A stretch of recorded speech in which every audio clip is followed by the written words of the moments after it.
in debt. We're having to borrow money just to make our interest payments. China owns some of that debt. Now, I would love to tell you that Biden did that to us. But I've always spoken in hard truths to you, and I'm going to do that with you today. Our Republicans did that to us too.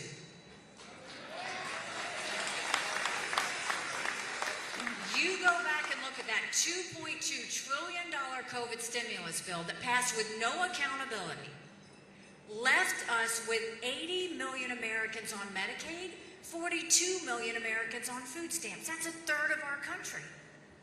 And did Republicans try and make it right? No. They opened up pet projects and earmarks for the first time in 10 years, pushing through 7,000 of them a year ago. Want to know how they spent your money? $30 million on an honors college in Vermont, $10 million to tear down a hotel in Alaska, $7.5 million on a courthouse in Colorado, and the list goes on. All while 1 in 6 American families can't afford their utility bill, 60% of Americans are living paycheck to paycheck, 50% of American families can't afford diapers, homelessness is up 12%, 650,000 Americans are homeless. Congress has one job, and that's to make sure they give us a budget on time. Do you know Congress has only given us a budget on time 4 times in 40 years? You know what I say to that? We'll make sure of it. You don't give us a budget on time, you don't get paid, period.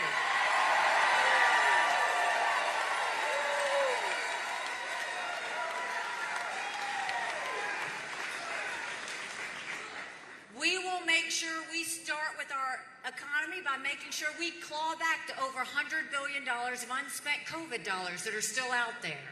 Instead of 87,000 IRS agents going after middle America, let's go after the hundreds of billions of dollars of COVID fraud. 1 out of every $7 was spent fraudulently.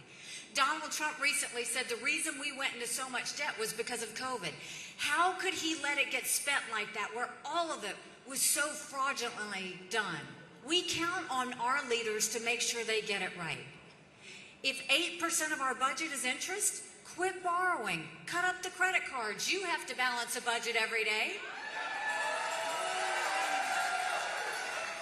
I had to balance a budget as governor.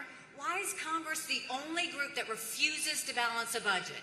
We'll stop the spending, we'll stop the borrowing, I'll eliminate the pet projects and earmarks, and we'll veto any spending bill that doesn't take us back to pre-COVID levels. That will save us trillions. Then we're going to reduce the size of the federal government. We're going to take as many federal programs as we can and send them down to the states. Think education, think healthcare, think welfare, think mental health.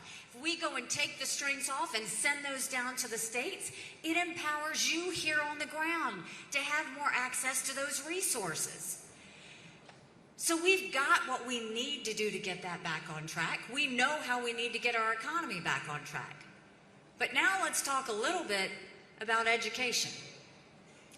Do you know right now in America, only 31% of 8th graders are proficient in reading? Only 27% of our 8th graders are proficient in math. If we don't do something and do something quick, we're going to be in a world of hurt 10 years from now. What we did in South Carolina, we need to do across the country. Instead of pushing kids forward, we started holding them back. We brought in their parents. We did reading remediation. We set them up for success. We've got to do that across this country. We've got to get our kids reading again.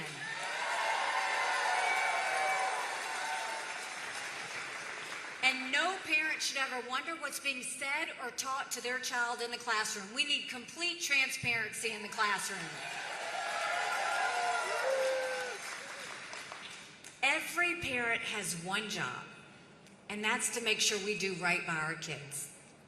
That's why every parent should be able to decide which school their child goes to or what mode of education they have.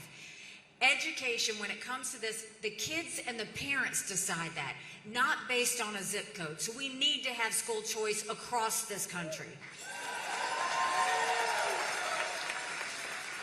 And then let's start building things in America again. Let's put vocational classes back in our high schools. We have apprenticeships all over South Carolina. We've taught our kids how to build things. Just imagine if we got them ready before they even finished school and got them invested in our economy. That's what we need to be doing. And then I